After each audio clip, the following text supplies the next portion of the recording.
On today's video, we're going to find out who Ripple hired. A very key hire. It's someone you may know or at least know of. Also, what's up with this Manny Pacquiao coin? The Pac-Man has a coin, first celebrity to have a cryptocurrency. We're going to dig deeper on that. And how about a new quantum resistant digital currency? Sounds pretty interesting. And it all starts right now.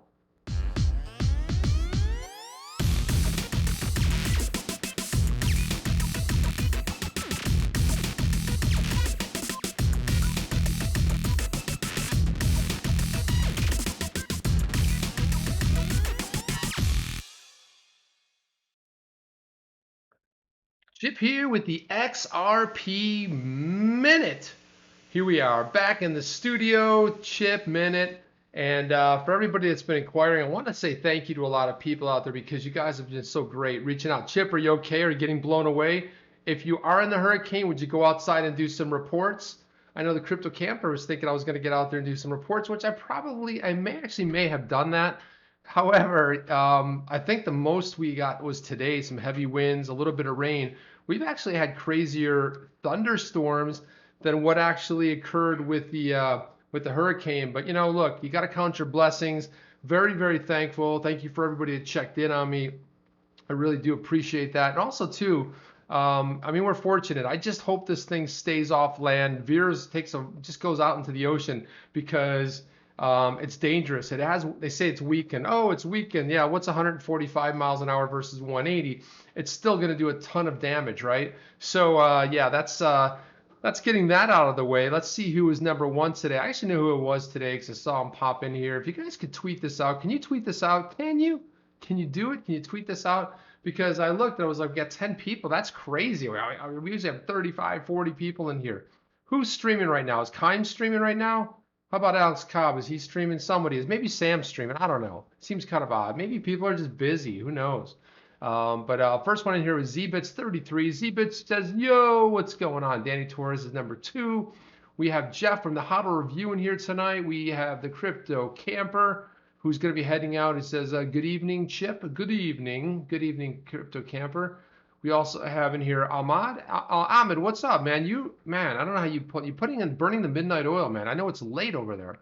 Thank you for popping in. Meowgi's here also. Who else? Who am I missing? Did I get everybody? I think that's it. Yeah, at one point we had like 3 people in here. Brad versus CKJ. Well, there you go. Versus Chip, who gets the runoff. That's okay. I'm happy you're here, and that's all that counts, all right? So let's get into this thing. Can we? Can we get into it? Let's jump right in. Let me go to my share screen here. So let's talk about Ripple had a very key hire today. It was somebody who I'm a little bit familiar with. I don't know if you guys are familiar at all with this person, but it's somebody because it's somebody who really had a lot to do with the token taxonomy. Ron Hammond went on Twitter today. He announced as of today he's the new manager of government relations to Ripple, which is pretty awesome. Hammond was reportedly part of the team that crafted the Token Taxonomy Act, a bill that would exclude cryptocurrencies from classifications as securities, as well provide the introduction of regulatory certainty for businesses and regulators in the U.S. blockchain industry. And this is right. He worked out of Warren Davidson's office. He was on the Hill quite often, and he wrote about his new hire today. He said, Ripple works with more than 50 governments around the world, and now somebody from that U.S. government is managing the government relations at Ripple, which is awesome. Glad to see Ron Hammond join the team and help build the Internet of Value. Boom, awesome. Well done, Ron. This is pretty cool.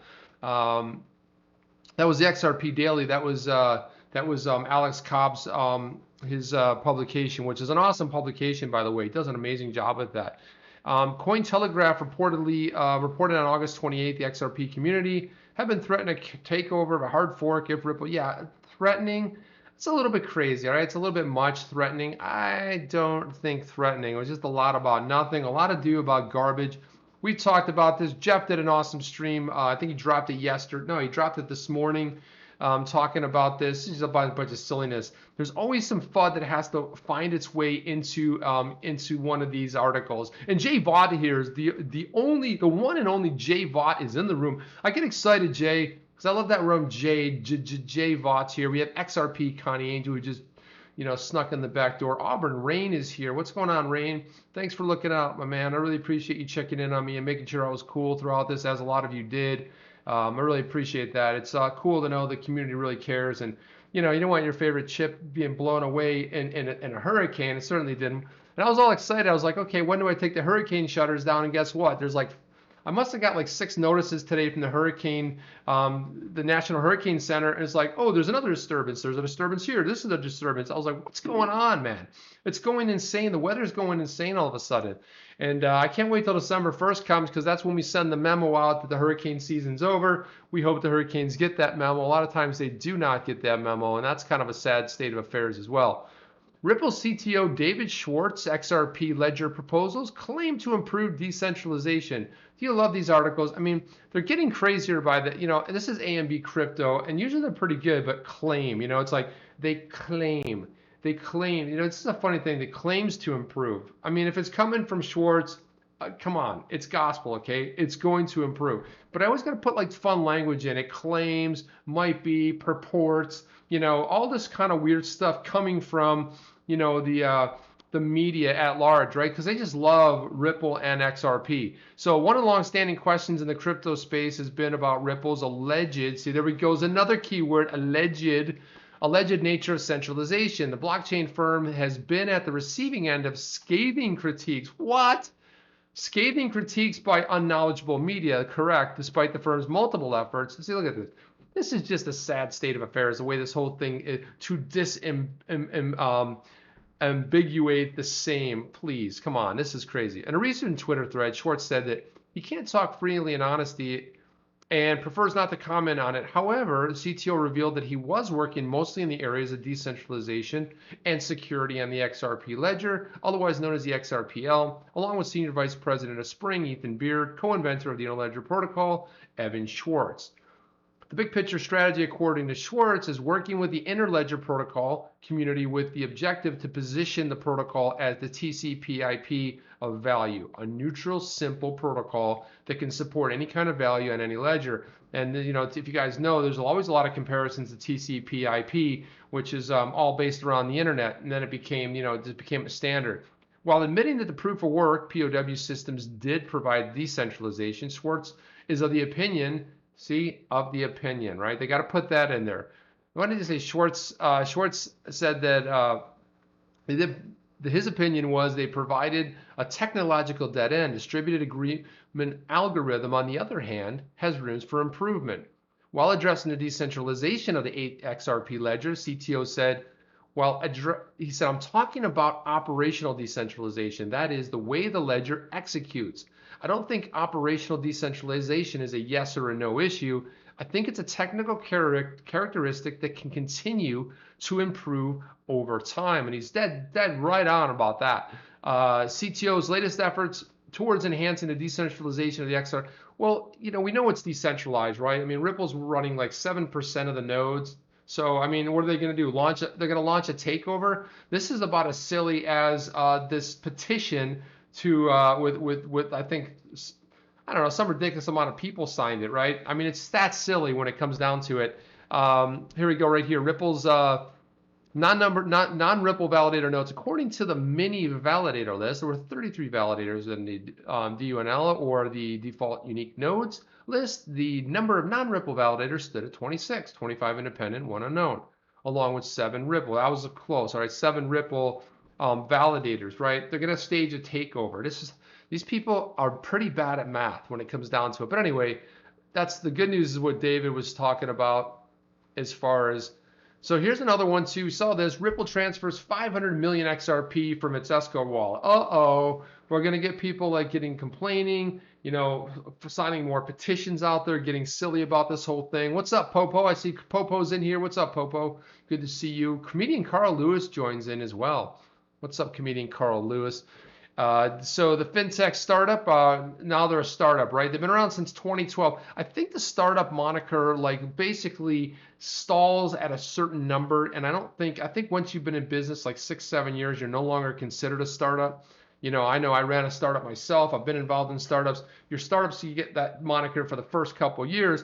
I don't think a mature company of 8 years is considered a startup. So anyway, I have to always poke fun at some of these articles because they're just ridiculous. They moved 500 tokens from the Escrow wallet on September 3rd, according to data from Whale Alert. And let's check over here. Here's the Whale Alert right there. Boom. That was about 19 hours and 27 minutes ago, to be exact. And so there was something else here that I wanted to get into. Oh, here we go. Of course. In late August, Twitter user Crypto Bitlord started a useless change.org petition called Stop Ripple Dumping. The media loves just capitalizing something that nobody else knew anything about. I mean, who knew about this? Of course, the media will dig this up, and who knows? Maybe they're behind it. I don't know. Maybe they're the ones that signed it. But so few people signed this, it's absolutely ridiculous. And then look at here. Here's some more. I always pull some of these. I like to go into some of these FUD articles because they're just ridiculous. The price drop despite the new partnerships. They're getting new partnerships, yet they're dropping. Oh my gosh, what's going on with the price? Referring to XRP, Crypto Bitlord also noted in the petition that a new bank or partnership has been announced, but still it manages to keep on dumping. Wah, wah, wah.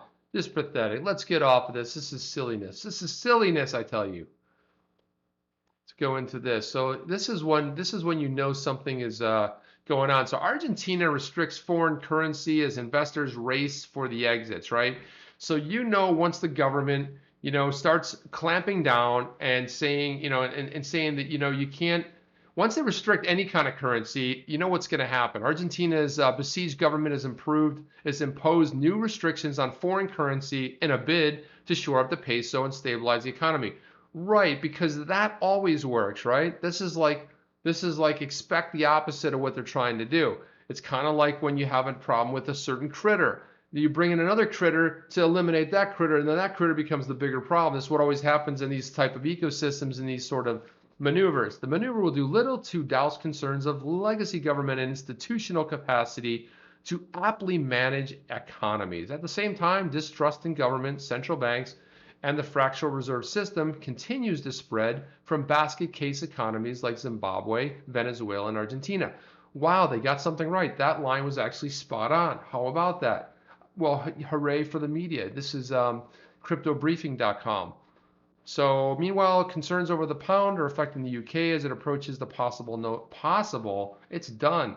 When Boris, they call him Bojo, Boris Johnson, the new prime minister over there, he did a really clever move. He kind of stole. It's almost like he's been studying Trump and reading from the Trump playbook. He went ahead and he said, hey, can I get together with the Queen? So he calls up the Queen and says, hello, Queen, can I get together for a spout of tea? And he goes over there, and the Queen's like, yo, what's up? And then Bojo's like, hey, I want to get rid of Parliament. He's like, the Queen's like, okay, and she drinks her tea, And he's like, all right, that's great. Brilliant move, right? That means Parliament can't jump in here, can't do anything. They don't need a deal. It's over. October 31st, the writing's on the wall. This ship has sailed.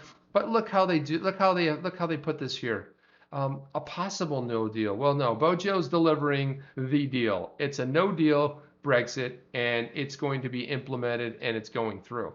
And well, we're going to find out what happens with that. My thoughts on what's going to happen is very simple.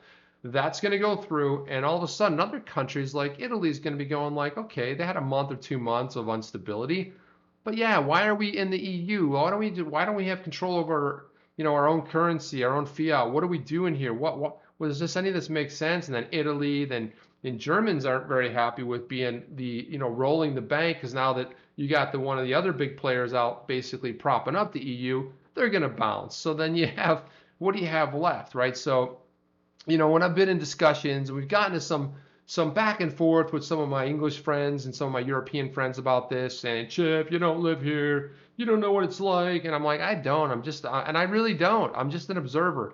But I have an idea, I still have a theory on what I think is going to happen. The reason they're fighting so hard to keep Great Britain in the Brexit is one reason only. If they leave, it's going to be an avalanche, right? Because they're going to show the way, they're going to prove.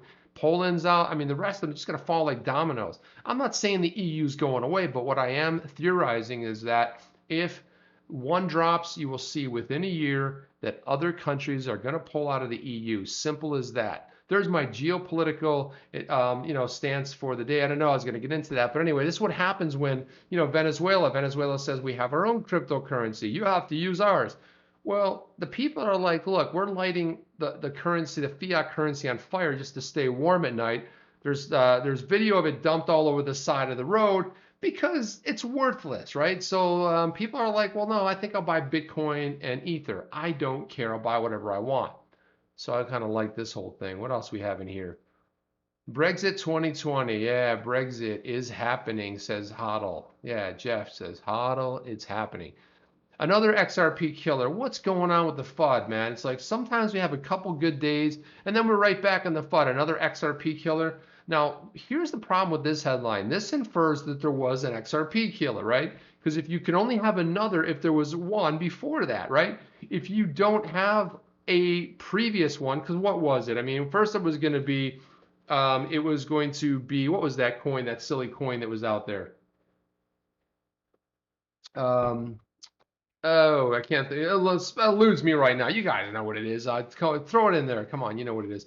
Why am I having such a brain fade on this? I am having such a brain fade on this. Anyway, but there was going to be this thing and that thing. Is this the Ripple killer? So another one. There's another one. Tell me what the first one was. I don't know what the first one was, but apparently there's another.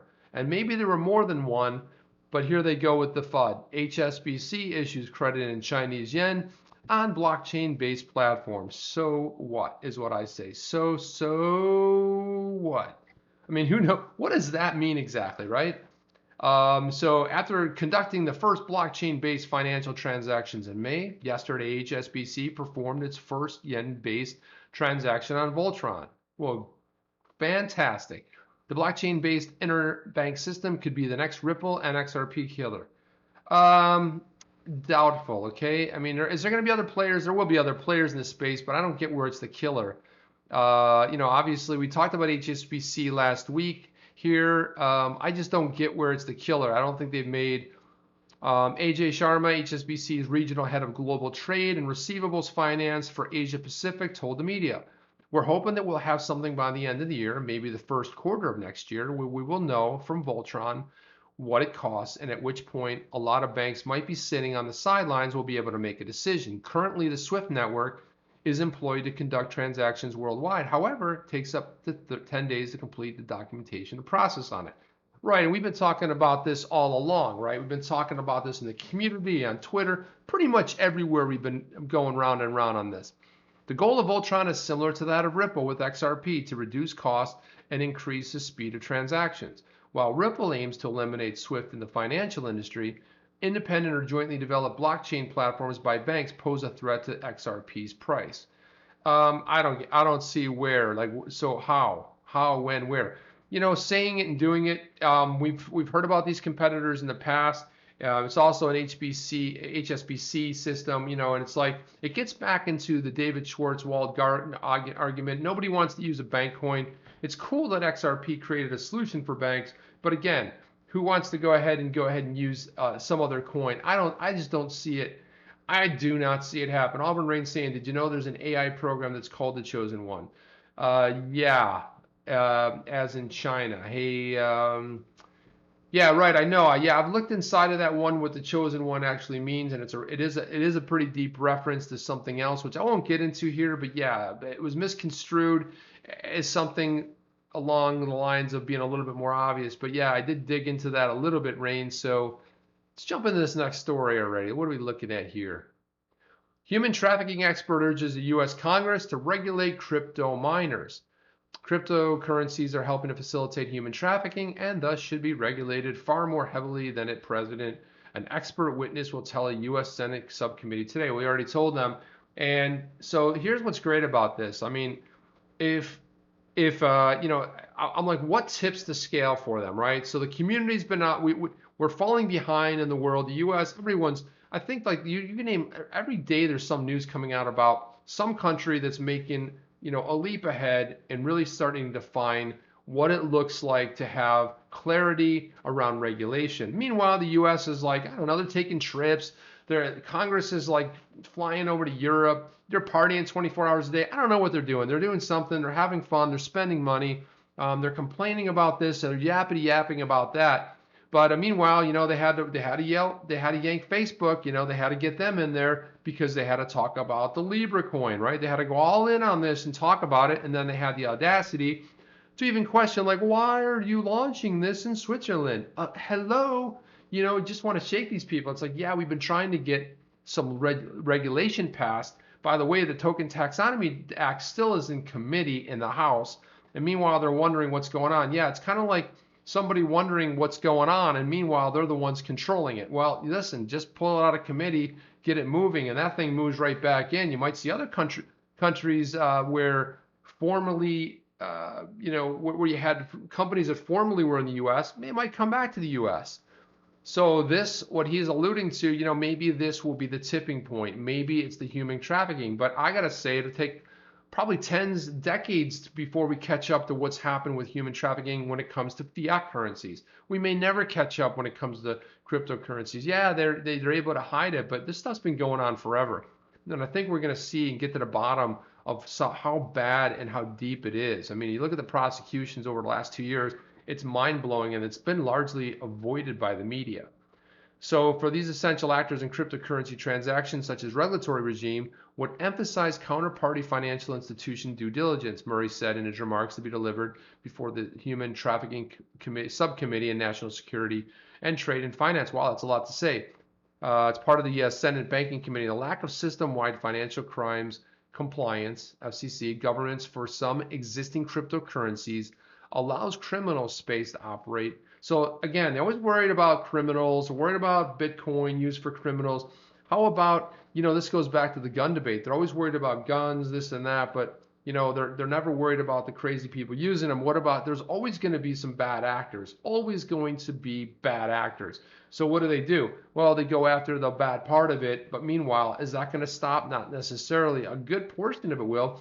But there's always going to be exchanges. We talked about one last week where they don't use know your customer, right? There's going to be ways for going on these exchanges and again hiding it. There's some other things that are coming out too that are going to make that more prominent. Let's go in the chat over here. Yeah, hey Ronald, how you doing? Good to see you in here as well. Who else popped in? Wow, man, this is who do I gotta miss? There's 15 in here. I gotta miss somebody. Maybe someone's not chatting. That's fine. I know Ronald, he says hello. I'm like, hey Ronald, what's going on? Crypto Camper says bodies for Bitcoin. Is that what he says?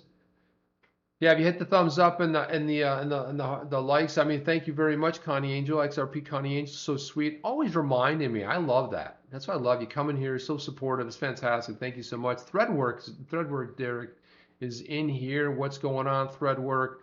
Norwegian bank invests in crypto exchange founded by Airline Magnate. A Norwegian savings bank dating back to the mid-1800s just invested in a cryptocurrency exchange set up by local business magnate Bjorn Kjos, which I don't know if I'm saying that right. I'll have to see if anybody can correct me on that. In a press release posted in the Oslo Stock Exchange, Sparebanken Øst said it had taken a 16.3% stake in Norwegian block exchange MBX for 15 million Norwegian krone, about $1.6 million. MBX was revealed to be in development in April of last year after being founded by Kjos and his family. Bjorn's son, Lars Ola Kjos, apparently a fan of Bitcoin, yeah. And he's leading the exchange operation. The platform launched for limited user testing in mid-August. With Bjorn, the founder and the former CEO of Norwegian Air Shuttle, the top Scandinavian airline, is expected to tie up with MBX to offer cryptocurrency payments. I'm a huge fan of this Norwegian airline. It's fantastic. First of all, the body's not metal, it's a carbon fiber. It can fly at a lower altitude and uses half the fuel. And also since it uses less fuel, they're able to offer really good prices. I think one time, I think sometimes you can find a deal flying from like Miami or New York to London for roughly about $350, $400 US, which is pretty impressive when you think about it. I remember back in the days I paid $1,200, $1,300, going back 10, 15 years ago. So, and it is a really, really comfortable airline, big windows, very spacious. We'll have to keep our eye on this, see what happens with this exchange, and see if what kind of damage it does over in Europe. But yeah, big fan of this. A very clever founder right here. So let's get to as Rob Cash always says, the meat and potatoes. I love when he says that, the meat and potatoes. So yeah, let's get to the main event, huh? The main event, a little boxing, throwing a little bit of boxing love in there. So here's the main event. We got boxer Manny Pacquiao. He's the first celebrity to launch crypto token. Filipino boxer and politician Manny Pacquiao on Sunday launched what Reuters is calling the first celebrity cryptocurrency.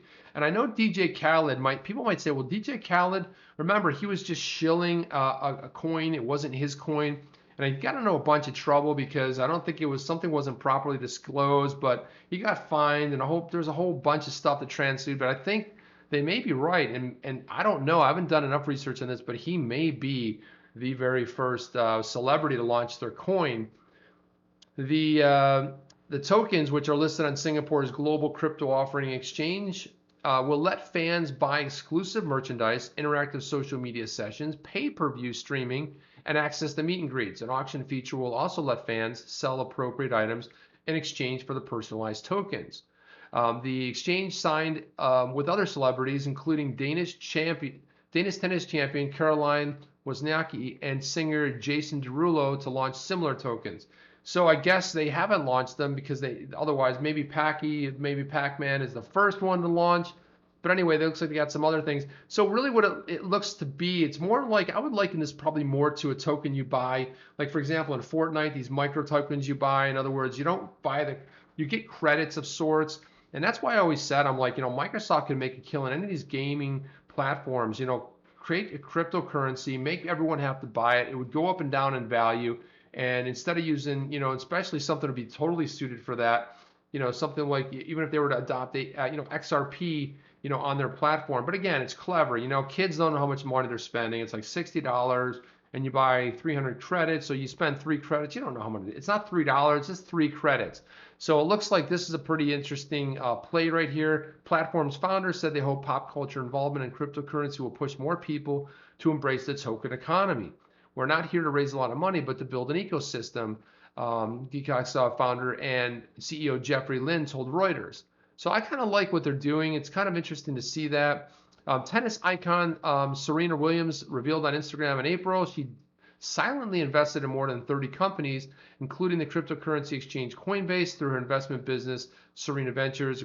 So some of these celebrities have been very smart with their money. If you know anything from U2, frontman and co-founder of the band U2, it was very, very heavily into tech. He was an early investor in Twitter. I actually saw him over in Ireland at the Web Summit. He was giving a talk on on how he's invested his money as a billionaire, and it's not through his music. So a lot of times, if you have the right kind of venture, you have a lot of people, a lot of singers, a lot of in the rap community starting their own venture firms where they're hiring some smart people, figuring out where to go ahead and invest their money and really bet on other companies rather than try to roll something out themselves. So these celebrity investments certainly are bringing hype and make the startup in question more appealing in the eyes of the general public and retail investors, says Arjun Popov, co-founder of the blockchain-based investment service Ruby. However, in the case of Serena Williams, we're not talking about her directly supporting blockchain or Coinbase. Oh, no, not directly.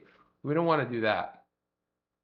What else do we have going on? So yeah, this is the one I just talked about. There was one other little thing that I saw in here that that's not it. Maybe it wasn't. Maybe it wasn't. I don't know. Maybe I don't know. So this is something that was really good. I actually tweeted one of these out today, which is really good. The social network in 2030. How could crypto change things? Very good. Chris Dixon, who's from 16Z Crypto. That's the Andreessen Horowitz investment arm. And he did a really fantastic talk.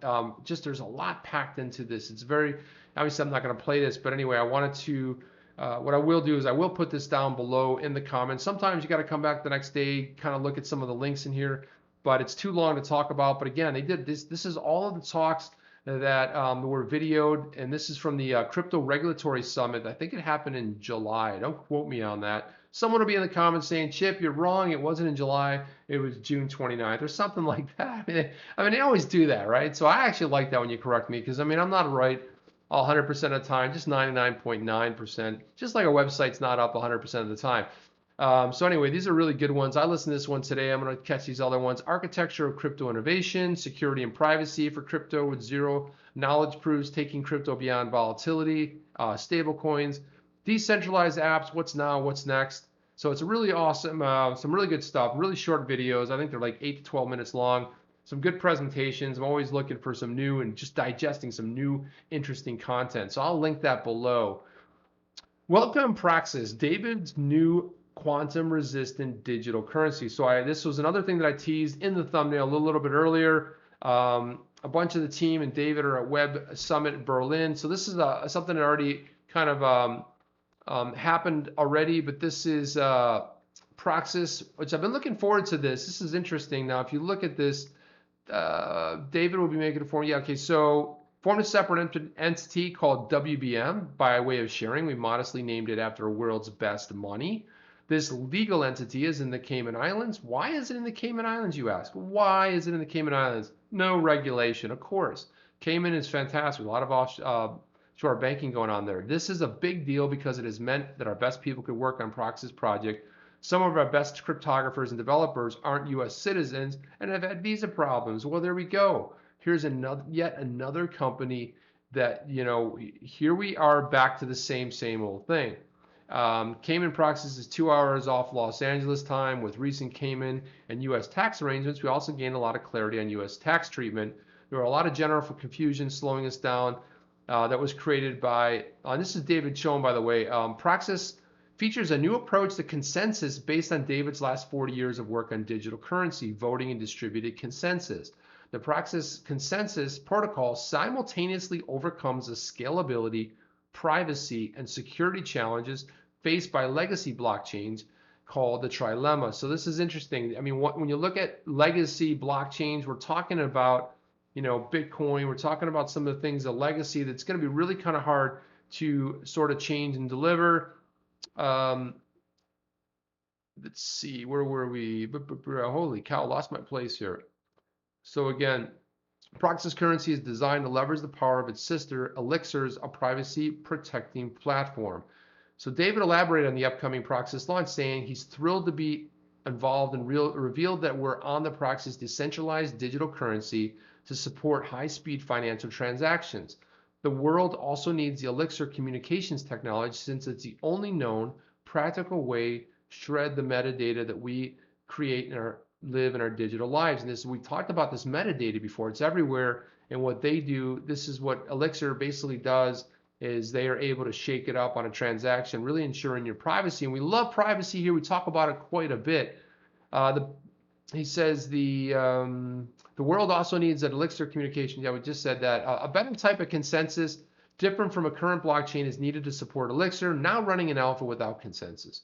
These are the reasons I focused on the Praxxis project. Praxxis delivers performance capable of finalizing payments at the scale and speed required by a global transaction system. Praxxis uses holy cow, what is going on in my reading today? Must have been all that weirdness going on around that hurricane. I don't know. Denominated coin structure that breaks payments into individual coins, which can then be commingled with coins associated with other payments to provide privacy. Praxxis also uses distinctive cryptography, which is fundamentally different from promulgated government, and also which is strongly resistant even to quantum level attack, which avoids the rarely discussed yet fundamental security weakness of currently widely used cryptocurrency tools. Will Carter, who leads the team at WM Corp, added that the challenge is to make a digital currency that actually works for the people. The technical requirement for the speed and requirements for privacy and security are usually in opposition. The Praxxis design breaks this trade-off, which is incredible achievement, which really important practical implications of performance. I've always liked this team. David Schoen is like an interesting fellow. Certainly has been around a long time, especially in the cryptography space. First founding Elixir, now launching Praxxis. Using Elixir, financial transactions denominated in Praxxis coins can be executed efficiently without leaking metadata. Alternatively, Praxxis can provide identified check-like wallet transaction. The team will share more when full details of the Praxxis approach is forthcoming. So it's going to be interesting to see how this fares, but I love it. I think it's good. I do believe maybe it was Chris Larson. There's somebody from Ripple that's also an investor in this as well. I don't recall who it is, but there is an investment on that side as well. I'm trying to remember who that is. Andrea Collins is here. Hey, Andrea, how are you? Nice to see you. Good to see you in here. I don't recall seeing you in here. If you were, maybe you were just lurking, or I just don't recall your name. But anyway, I'll have to go out and get this out of the way. If you're new, if you enjoy the content, please subscribe. Please hit that like button. And don't forget to click that notification bell. And hopefully you'll actually get notified when I drop a video. Amazon dives into the home sales. This is an interesting story. Again, it has nothing to do with cryptocurrency, but a lot of times we like to talk about the big three here, the Amazon, Apple, and Googles of the world. Googles, as one of my Dutch friends calls it. Amazon dives into home sales with a new $105,000 property. This is interesting. With 3 bedrooms and 2 bathrooms, the new home dwarfs the tiny homes Amazon began selling this year. So months after a $7,000 US do-it-yourself tiny home sold out within hours, Amazon is now hawking, I love how they say that, they're hawking a 774,000 square foot home on its website, along with basically $100,000 price tag. The latest offering, 3 bedrooms, 2 baths, titled The Cliff, manufactured by Estonian wooden structure distributor Q House. The property, which boasts an open kitchen, dining room, and sauna, dwarfs the guest houses and backyard pool cabanas that previously. These other ones were so tiny, it looked like a background, like a shed that sat in your backyard. You know, somewhere you might store your lawnmower. You know, maybe the kids hang out in there. You know, like as like a clubhouse in the backyard. I don't know. One of these type of places. We're gonna look at pictures of this thing. It's pretty impressive. The home weighs about 44,000 pounds. Arrives in 2 modules that can be assembled by 2 skilled workers. That's probably not me. You know, I can put hurricane shutters up, but I don't know if I'm skilled enough to put together one of these modular homes. Maybe you got to hire somebody. I don't know. Maybe you go find someone on Craigslist. I don't know how skilled they have to be to put it together. I hope they get into at least some more details, like skilled workers. Are you a skilled worker? Yeah. Do you know how to put together a house? Oh, no, my skill's in coding. So they have to define that a little bit better. Furniture and appliances are also included. What? This is pretty cool. And again, when I first saw this, I was like, wow, this is pretty interesting. According to Q House, buyers sign a contract to purchase, after which it'll take approximately 3 months to produce and ship. The house has been designated by architect Curtis Schutz and went up on Amazon last week. We're going to get into some pictures, but I got to tell you, this thing is simply phenomenal looking, at least in my opinion, right? So let's take a look at this thing. Can we get bigger pictures here? Let's see. Yeah, here we go. So this is basically what it looks like right here. It's got a cool little modern look to it. You know, it looks like not necessarily a mobile home, but it looks like you just kind of dumped it in there. Like, it already looks like I'm chilling in the backyard of this thing. I'm having fun, you know, maybe I'm having a beer, maybe Jungle's here, we're chilling, you know, and I got Jeff from the Hodl Review. We're just sitting around a campfire, you know, looking at my $100,000 investment in the back, you know, maybe having a couple whiskeys together. But it's a pretty impressive, fun-looking thing right here. Of course, it always looks better when you put a beautiful scenery behind it, mountains. You know, it looks a little weird if you stick it on a edge of a corner on a side street. It probably doesn't look as beautiful. But I have to tell you, it's good looking. Here we go. What does it look like in the snow? Well, here we go. This is what it looks like. Again, pretty interesting. Let's take a look at the floor plan. That's what the floor plan looks like. Remember, it's 775 square feet. It's actually pretty small, but it's actually well designed as far as how the space looks. And when you look at the next pictures, you'll see how some of the rooms are designed. And we'll take a look at what that looks like next. Let's look at this. All right, looks like a high-end bathroom to me, right? Got the commode right there, got a tub, boom, got a shower, a little glass panel right there, full glass, so you can like check out and look out. Like I said, depends where you put this thing, but you might be showering and taking a look out at the outside, maybe looking at some mountains, maybe some squirrels frivolously playing, or maybe a mountain lion coming to just hang out, or maybe, you know, a weird neighbor creeping around. I don't know. You know, it depends. You know, maybe the crypto camper pulls up behind you, and you know, you got the crypto camper and you're hanging out. It's just one of these fun evenings. It turns into a great time. You look at this. I mean, it's beautiful, right? It just comes just fantastic looking. Bunk bed there, sleeps 2 right here. So you got the big bed below, got another smaller bed above over here, a little desk here. And again, 775 square feet is pretty, there is one shot missing that I would like to see. Again, here's another bathroom shot right here. Beautiful. Yeah, look at that beautiful lake out there. And I think we have to go back over here because there's one shot that I really liked, and I may have to, let me take off my my ad blocker here. There we go. Boom. Let's look here. There it is. There's the money shot right there. There it is. Can I get that bigger? Let me see. Make that bigger. Yeah, let's make this bigger. Let's make it bigger. There we go. So there's that shot. Where's that other shot? There was another shot in here. It is right here. Look at this. So you can see it's one room, but they've defined it pretty nice. Got a little bar area. Looks like it sits 8 people right there at a table. Again, like I'm hanging out in the house, like come on in. We're gonna have some food. Maybe a screen. There's your TV over there. So you have the living room, your little dining area. Here's your kitchen right here. It all comes with all the appliances. For 100 grand, you can just drop out. It's set it up, drop out. I mean, how much space do you really need? And once we move, maybe you're just traveling around the world. I don't know. I like a small footprint. I don't know. This might be a little too small for me. Maybe I'll get the next one coming around. RTB, Roy the Badass is in here. What's up, Roy? Peru Crypto, what's up? Hey, Peru, I know you got your shirt, man. I got to see. I don't know if you wore it in one of your videos yet, but I know you got that on the giveaway we did. I think it was that last Thursday already? Might have been last Thursday. I don't know. Maybe it was last Thursday. Who knows? Maybe it was. Maybe it wasn't. I don't recall. But anyway, I love this thing. It's a good looking. It's a good looking little place.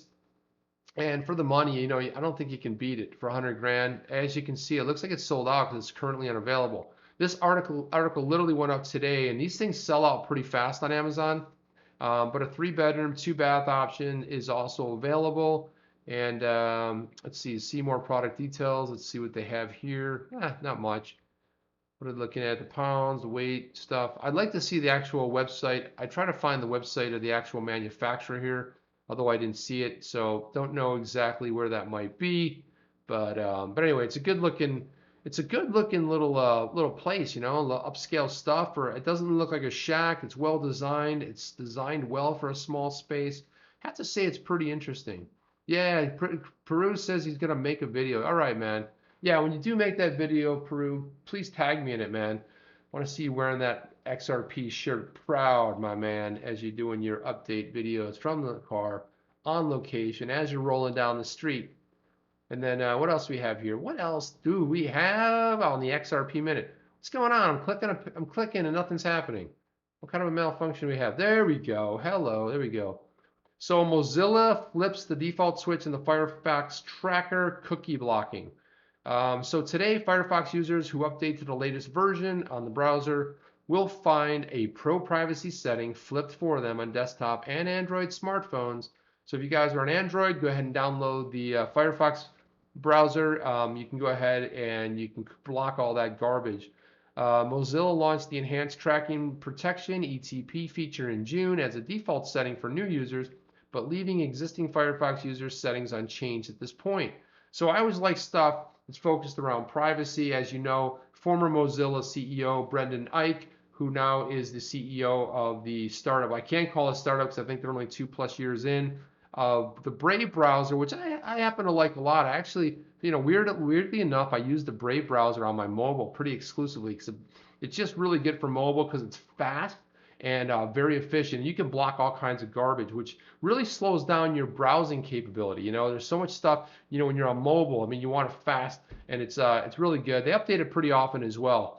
The feature takes clear aim at third-party cookies that are used to track internet users for creepy purposes, such as ad profiling, right? Firefox relies on the disconnect list to identify these creepy cookies to block. The anti-tracking feature also takes aim at crypto mining, a background practice which can drain a CPU and battery power, negatively impacting the user experience. You're like, hey man, my computer's slowing down. I don't know what it is. Well, I have a feeling what it is. Someone's basically using your CPU for mining. I'm not saying that's happening. Sometimes it's just the computer.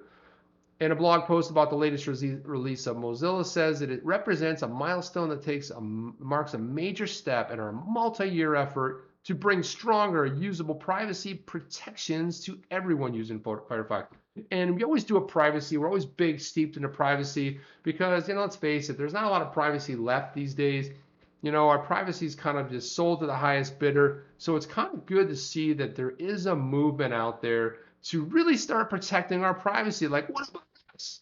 Thank you. Brave's out there, and it's weird. It's like without Brave going into this and finding out new ways, with their BAT token to basically change the way, getting away from ad space and starting to come up and develop a way to really reward content creators, or our favorite, Coil. And I thank all of you that are running Coil. I mean, if you're not, what are you waiting for? Do you need an invitation? Do you need an invitation from the Chipster? It's $5 a month, $5 a month, which is even better if you're the euro on the exchange. I think it's like 4 something euros.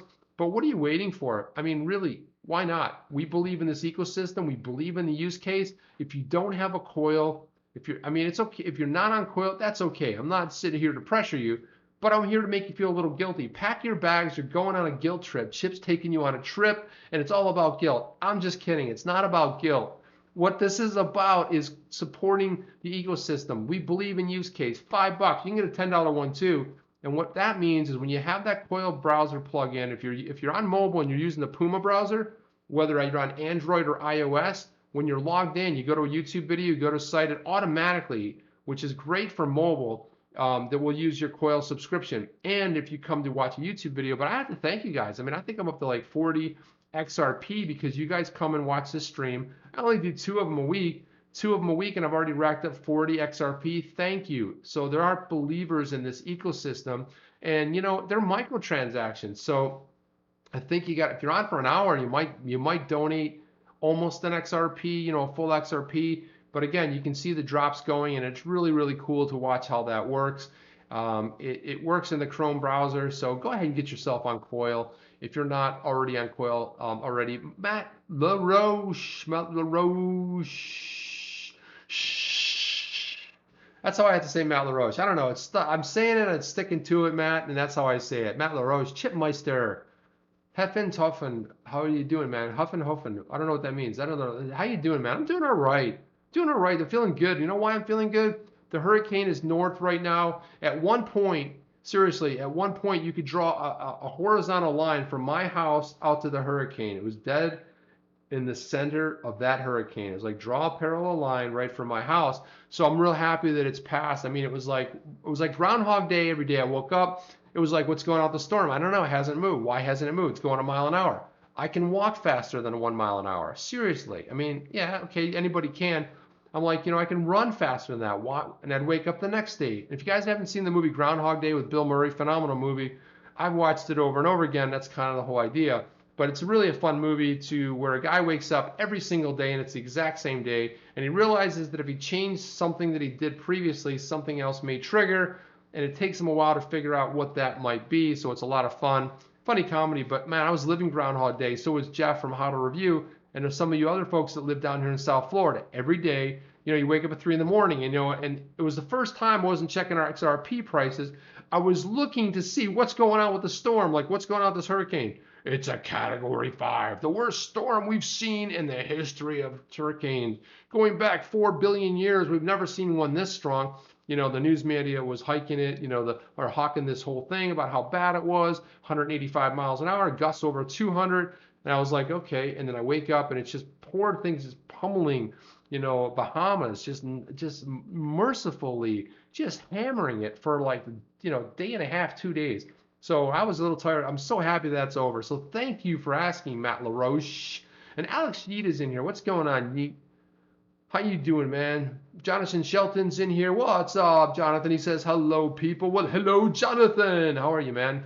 Sincerely George is in here. What's up, SG? I like to say SG because, Sincerely George takes all. No, everyone has like a nickname, right? SG. It's Sincerely George.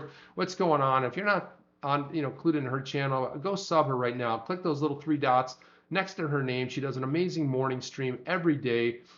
She's got a tech background. She brings a lot of knowledge to the space, but just go check her out. Go sub her right now. Don't ask questions. I'm not giving you any answers. She has all the answers. I'm just a guy that sits here in YouTube. I don't know anything. I knew one thing. Sincerely George is awesome. And also, I'll say that too of Rain. Jump on Rain. If you're not subbed to Rain, he's also in the chat. And also the HODL Review. There's a bunch of YouTubers in here.